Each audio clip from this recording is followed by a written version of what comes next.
thank you, Garrett, the University of Kyoto, and all the sponsors, and all of you to inviting me today to speak about this wonderful subject. Yeah, have more space.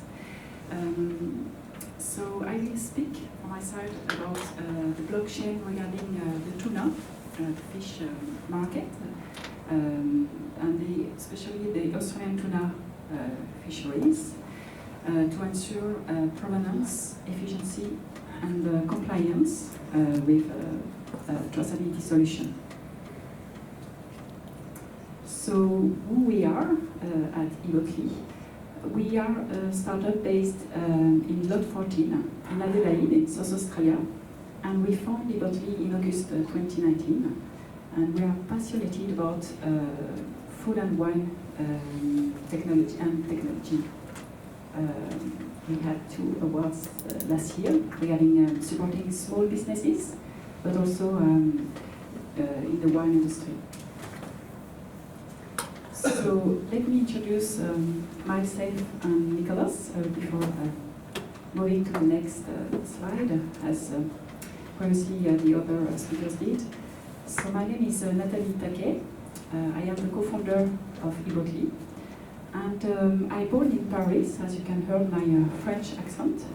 And I did a PhD in life science in Strasbourg, near Germany, to see the relationship between bowel disease and what we eat, and also the environmental aspects and genetic aspects. After I moved to the south of France to do some post-PhD, and my last job before moving 5 years ago in Australia was in Nestlé Skin Health, to study the relationship between what we eat and the disease we have with skin, like psoriasis, acne, rosacea. We decided 5 years ago with my husband Nicholas to move to Australia because it's a country with a lot of innovation and early adopter with new technology. Because in France it's very traditional, and we wanted to create our own business. And we moved with our 3 children. They were at this age 19, 17, and 7 years old. And we created eBottli. Nicholas working in traceability, especially for luxury brands like luxury cars, like Rolls-Royce, Ferrari, and Porsche. And he worked with IoT to track and trace luxury brands during 30 years.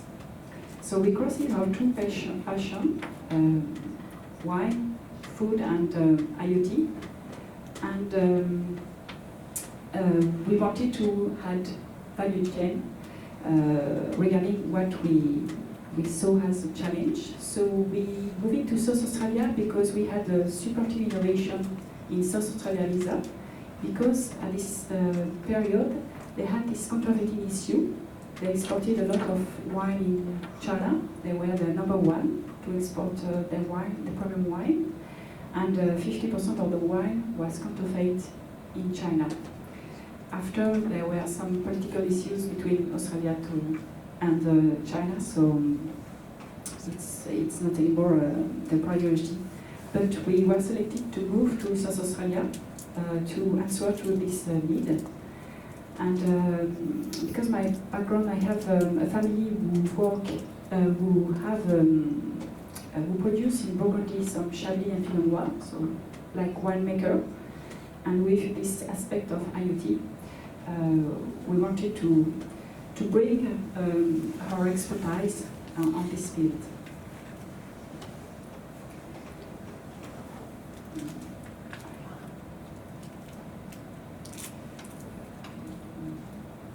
To the next slide.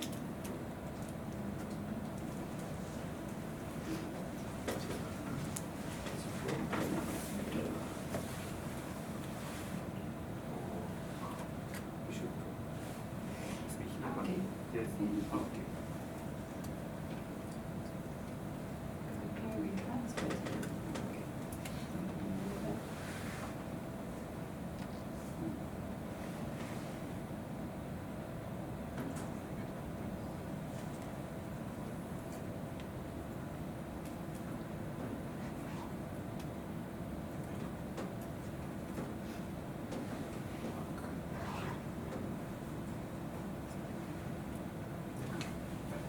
Thank you so much. So what we do, our mission is to provide value chain in provenance, compliance, and performance for local and global food and wine markets. And I will split my presentation in these three parts: provenance, compliance, and performance. So as you can see, our customers, the typical profile is this man. They are maybe, I didn't ask about his age, but around the 55, 60 years old. They hate IT. And when we come to them and speak about blockchain, generally they just say goodbye.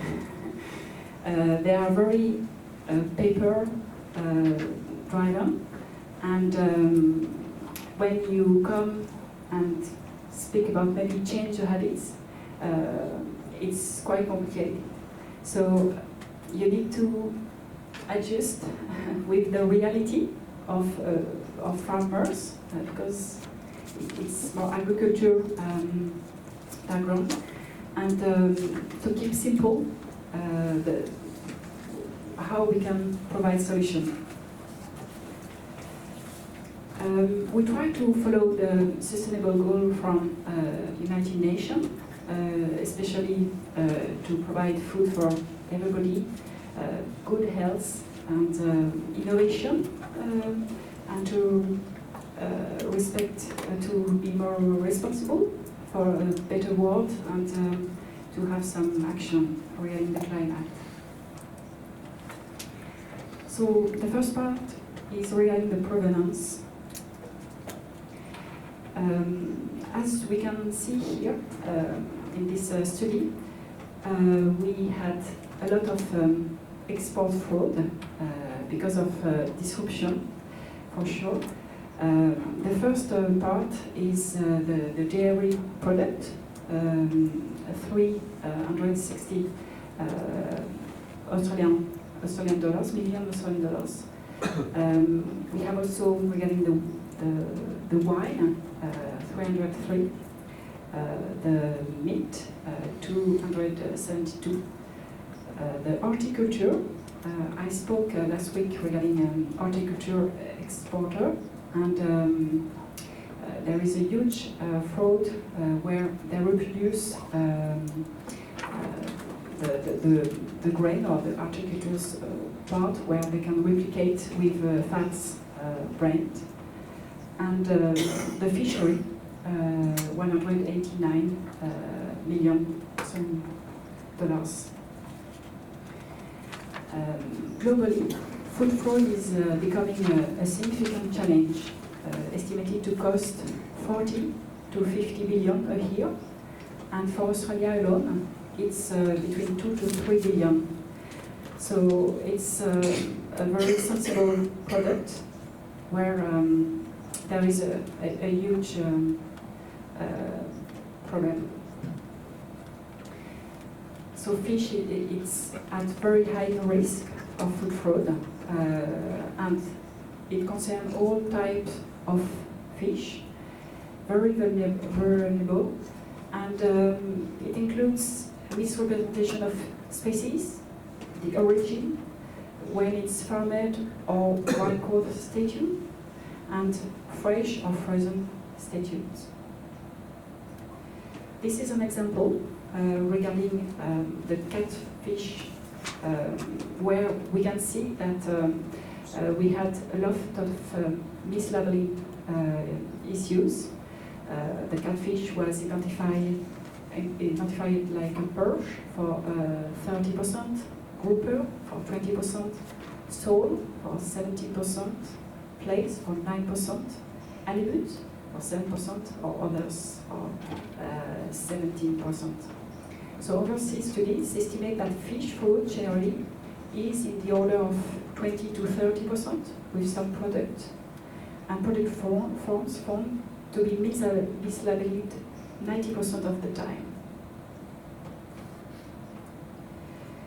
So globally, seafood is constantly ranked in the top 2 to 4 agricultural sectors, very vulnerable to food fraud, and is widely recognized as one of the 4 major food and food ingredient sectors targeted for fraudulent activities.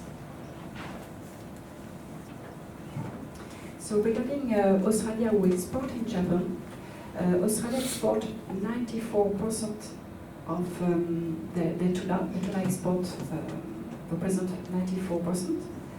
New Zealand it's 5%, Thailand it's 2%, other countries it's 9%. Regarding salmonids, China is 62% as the major exporter. Regarding swordfish export, it's it's others, but it's quite varied. So if we saw about the volume of export from Australia, 65% is fish and 36% is crustaceans and mollusks. But if we look after the value of export, the crustaceans and mollusks is 74%, and the fish is 26%.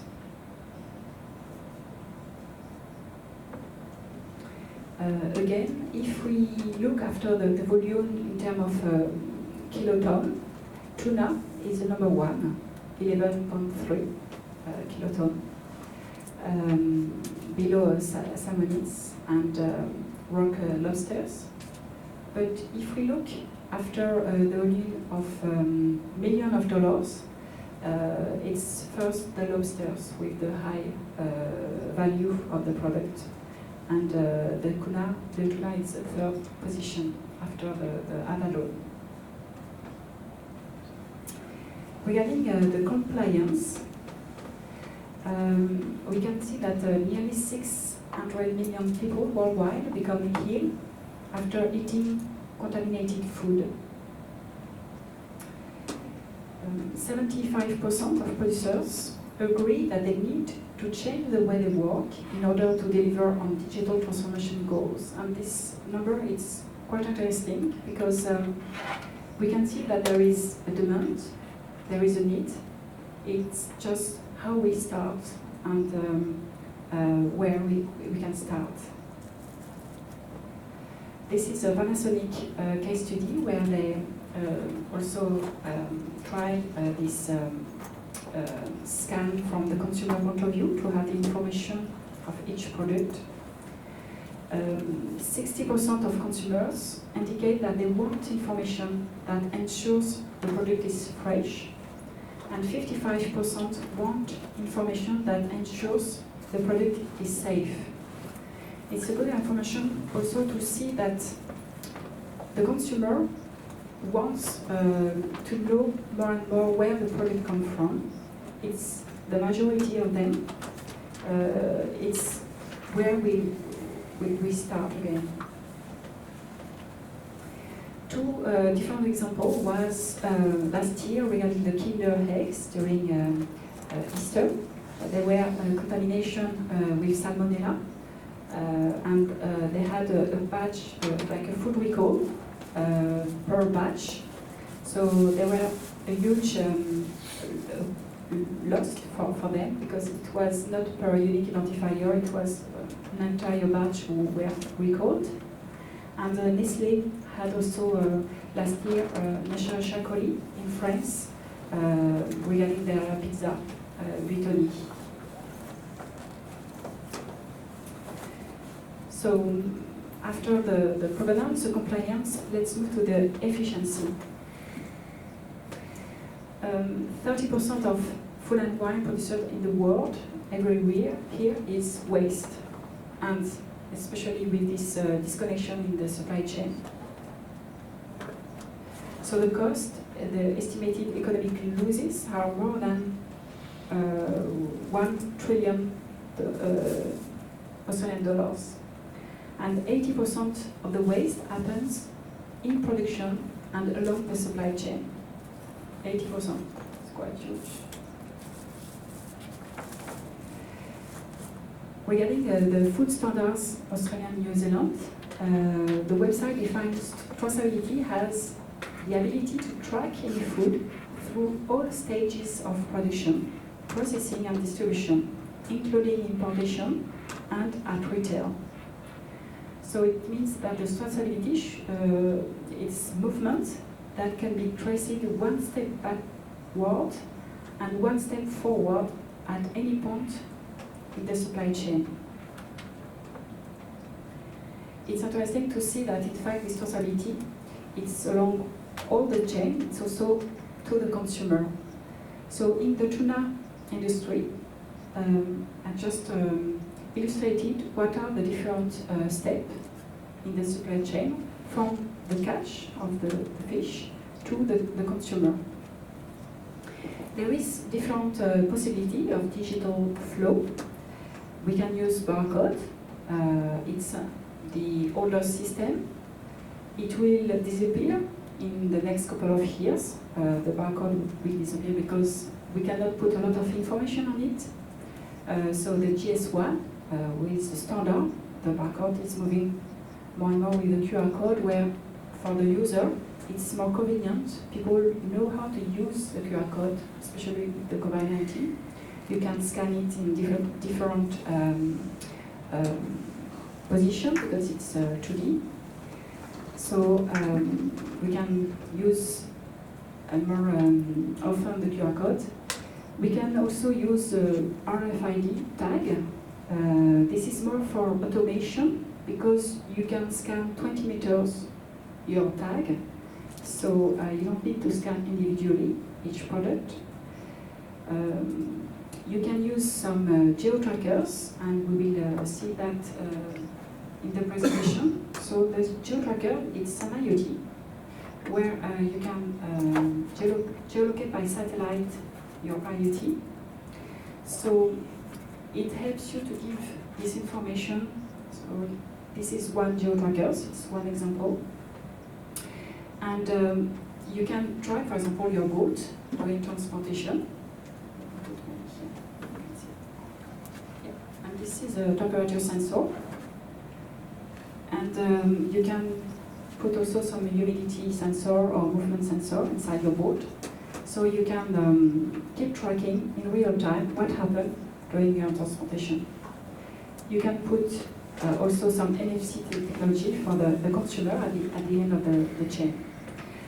And in this digital flow, you can push some data in the cloud, and you can plug some blockchain network to secure your data. So the advantage of the blockchain is that you cannot modify your data. You have all the history, so it's very convenient for sure against counterfeiting, but also regarding regulation, when you change the country, you need to provide trusted data, and so you cannot falsify this data. So you will push in the blockchain, like in small boxes, connected all together, this information, especially if you change between countries, between Australia to Japan.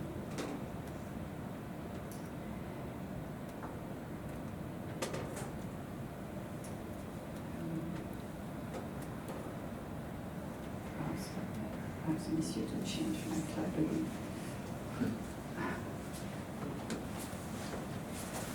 Sorry. Need to change to full screen.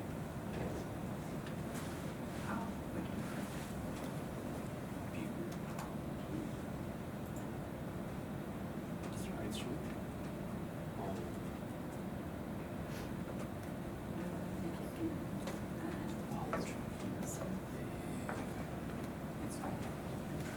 Yeah, thanks.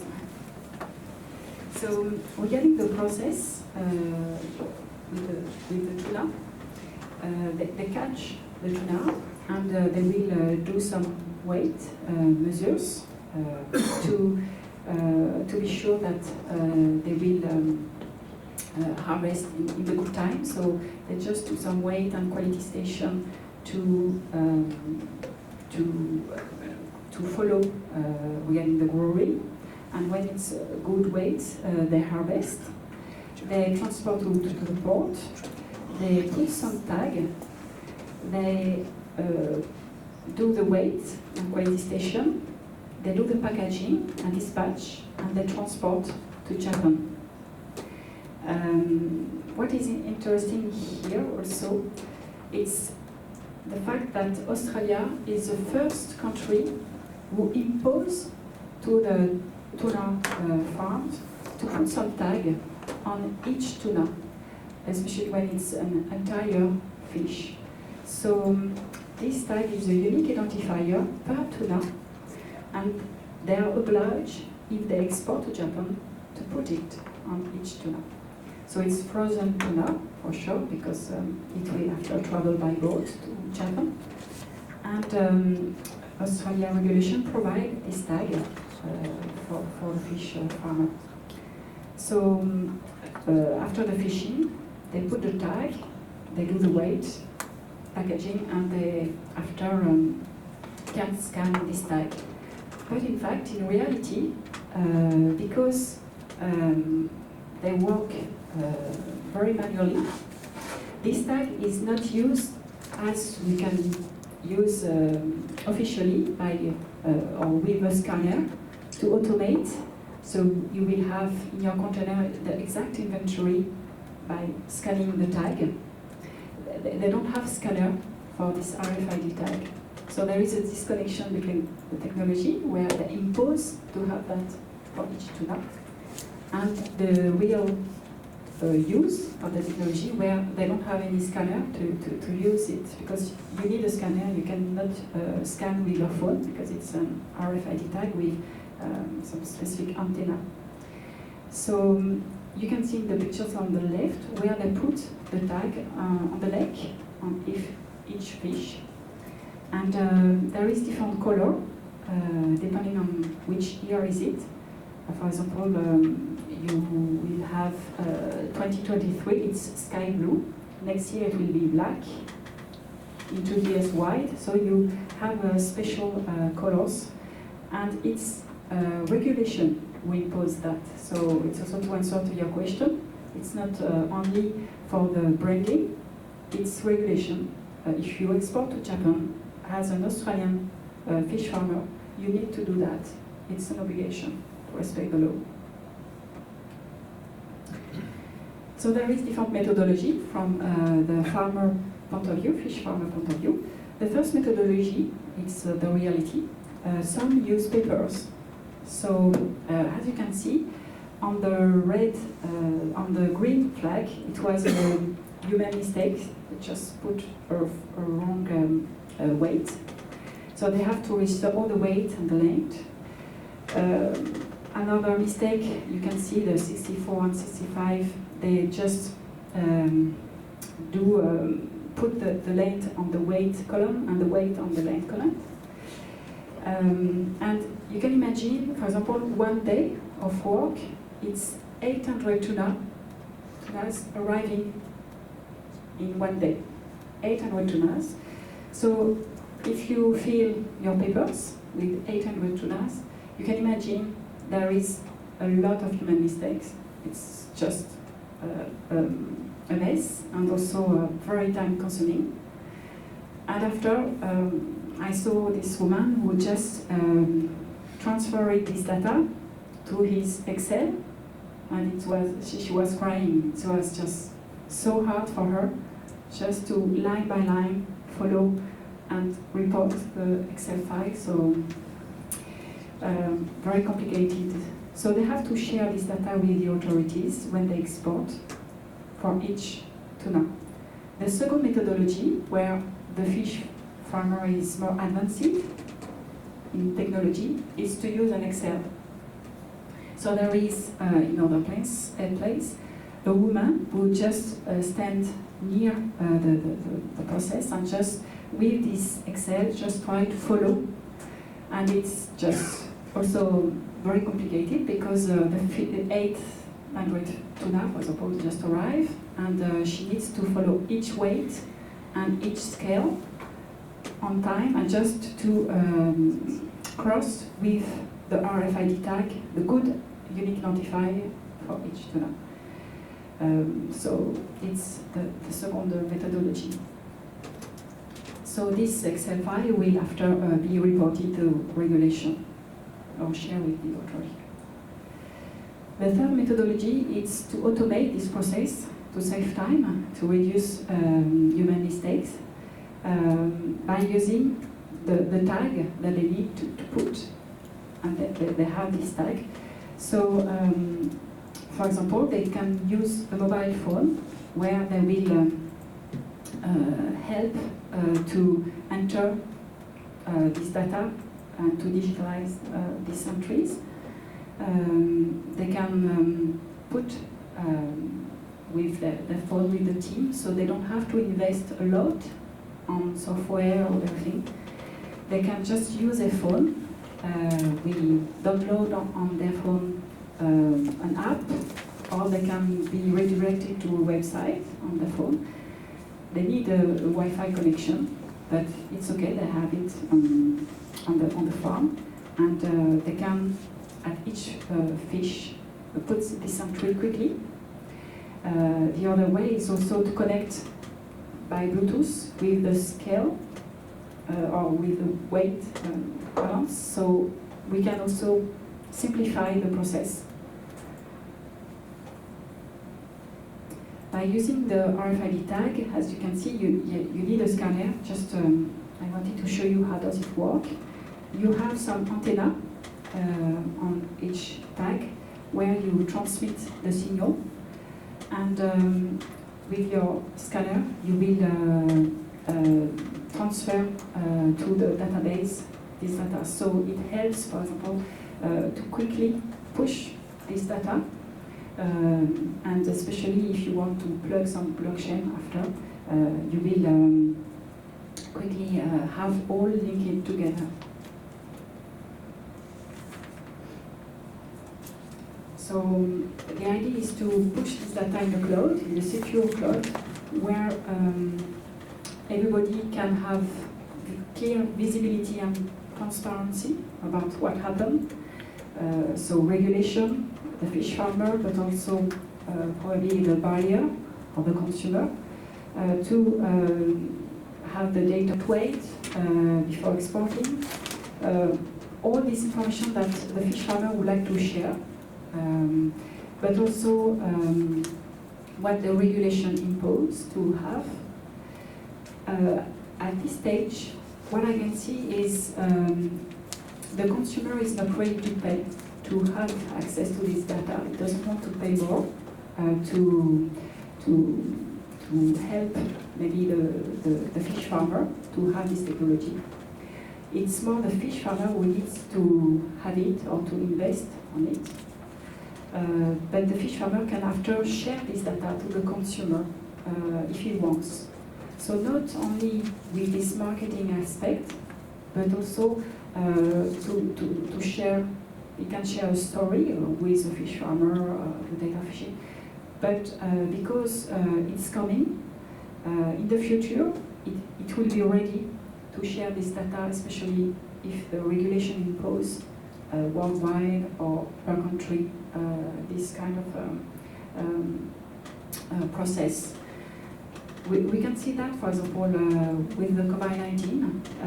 If you are early adopter and ready to move to the next step, for example, during the COVID-19, people who already have an e-commerce platform, they were ready during the COVID-19 to move and to continue to work as previously, rather than for people who were only on papers.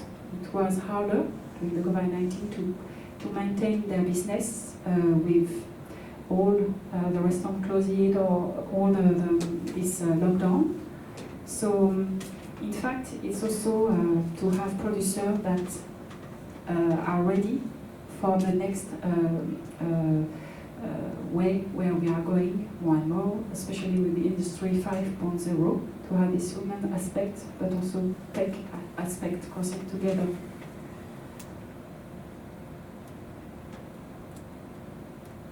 Oh, sorry, it's again frozen. But I know the process. I exit and I come back.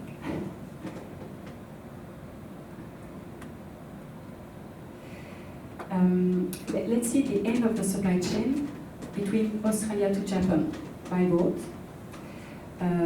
by these geo-trackers. So you can see on the left the map. I put a tracker in my luggage. So between Adelaide, Cairns and Japan. Theo, a special for you, next time in your luggage, put a tracker because you lose your luggage. Yes, thank you. It could be good to track and trace in real time. We should sell it to Jetstar. It's just time. And I put this temperature sensor, so I had also the temperature during my transport.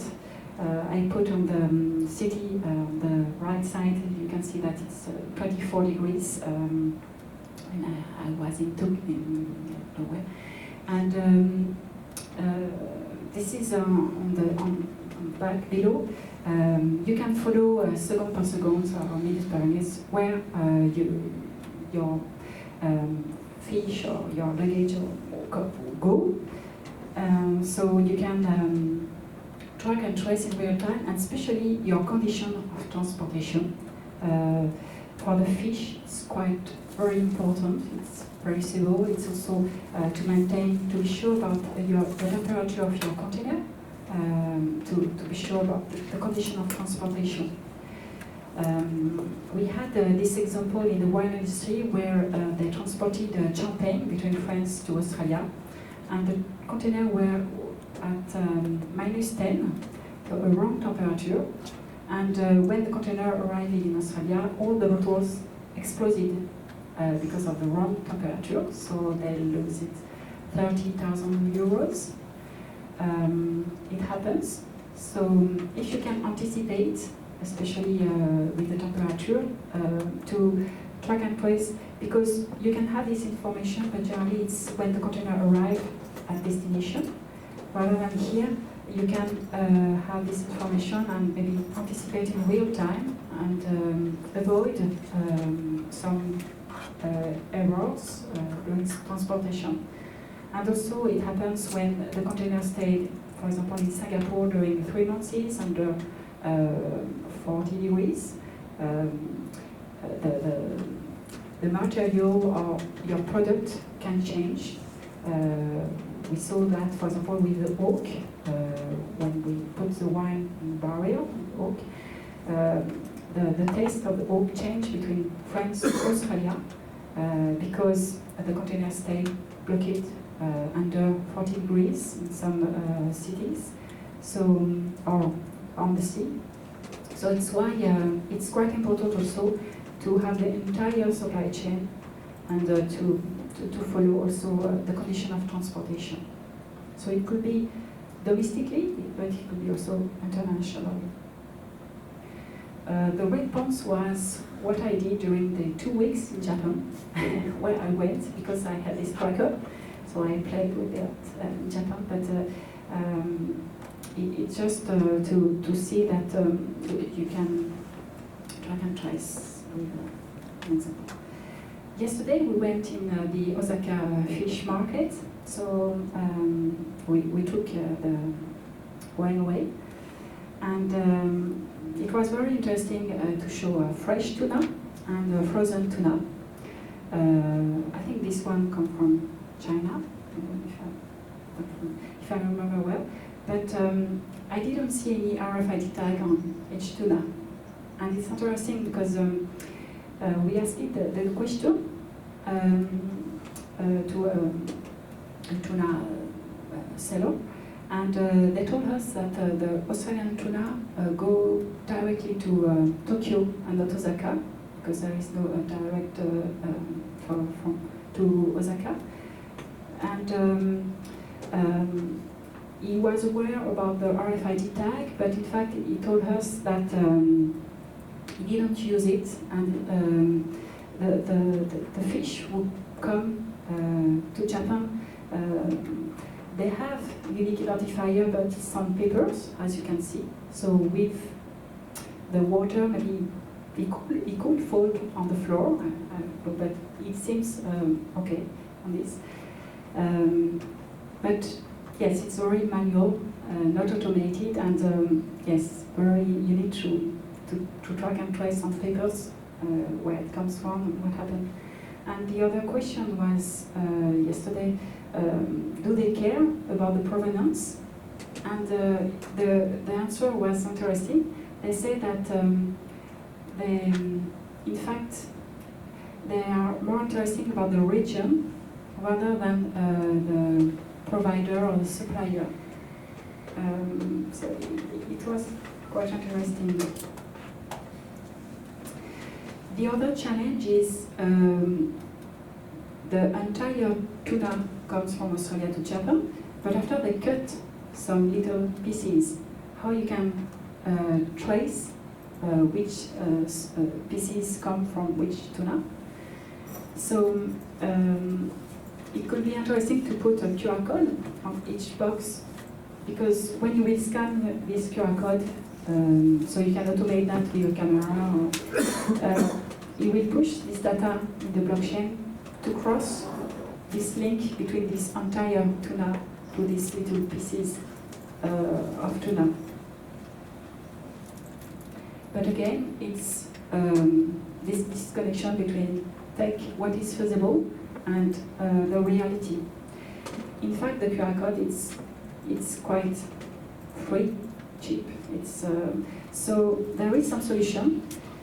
It's not expensive technologies. The trackers, for example, the geo trackers. There is different models, but it could be between 300 to maximum 1,500. But you reuse it because the lifetime of one geo tracker is 8 years. So it's a very small investment. And the app, on the app could be, it's generally monthly subscription, so yeah, maybe it's $200 per month. So it's not a huge investment. As you tell us before, it's more collaboration to find a good person to put all together around the same table to open discussion and to connect with the real world and maybe the tech world, or maybe also regulation in university, as we are here today, and thank you for that. So, yes, again, it's just to connect all together, because it's very disrupted, and it comes from, as you can see, the Australian government has the farmer, the fish farmer, who would they know that they need to move and to go away from papers, to save time, to reduce human mistakes, and it comes from also the consumer who want to know where it comes from. So it's, I think, all together, it's just where we start, and what I can see, it starts maybe from the producer or the beginning of the chain, in fact, who needs to do it, even if he needs to invest on it, maybe more time than money, but because he has more and more pressure with governments, he needs to do it. For example, in the wine industry, there is a label integrity program in Australia, where on each label you need to submit in Wine Australia your label and put some information on your label, where the wine comes from, what are the ingredients, percentage of alcohol, sugar. So it's already there, It's just to connect the dots, probably, and also to help, to support this way to move to a better world, to protect consumer. I don't know, yes, maybe it's a lunch break, so bon appétit. How do you say in Japanese? Oh, yeah. Itadakimasu. Thank you very much for your attention.